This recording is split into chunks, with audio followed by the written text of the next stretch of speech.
Olá! Então, vamos para mais uma aulinha de psicanálise. E hoje eu vou fazer uma aula especial, que é sobre a psicanálise e linguagem, que é o módulo que nós estamos abrindo nessa segunda-feira. Bom, vamos lá.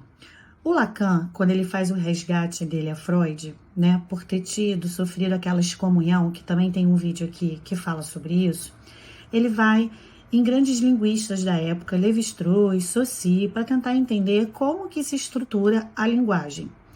Pois bem, ele vai fazer uma inversão, né, dessa noção estrutural linguageira que Saussure e Lévi-Strauss costumavam, né, a estudar, que seria, em primeiro lugar, o significado, né, que denotaria a imagem, né, daquele objeto. Então, por exemplo, árvore, né, o significado é o desenho, a árvore, e o significante, a palavra árvore.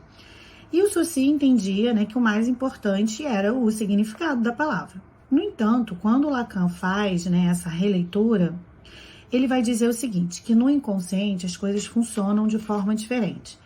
No inconsciente, o que importa não é a imagem da árvore, né, que seria o seu significante, o seu significado, e sim o seu significante árvore. Ou seja, no inconsciente, a palavra árvore, ela poderia ser articulada de várias maneiras. Então, o nosso inconsciente, ele funciona como assoantes verbais.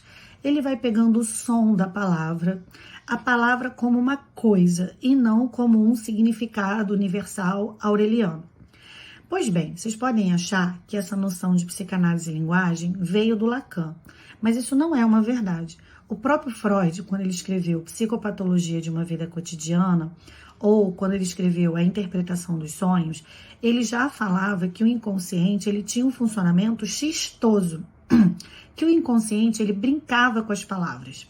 E o sintoma histérico traz essa denotação de que o sintoma ele é construído por palavras, por condensações de palavras que trazem uma marca, uma história neurótica. E que para a gente poder entender qual é o significado daquele sintoma, a gente precisa fazer todo o desfiamento significante. E é isso que a gente faz em análise.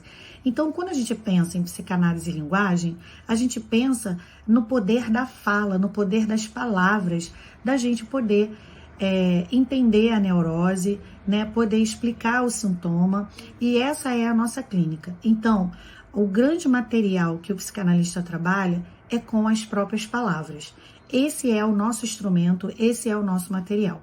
E nesse módulo que nós estamos abrindo segunda-feira, nós vamos falar sobre isso. Como que o analista, então, trabalha com essa linguagem, com essa palavra que baseia todo o sintoma neurótico e a própria clínica. A gente trabalha com as palavras, então saber qual é a relação da psicanálise e linguagem se torna fundamental para o nosso estudo, né?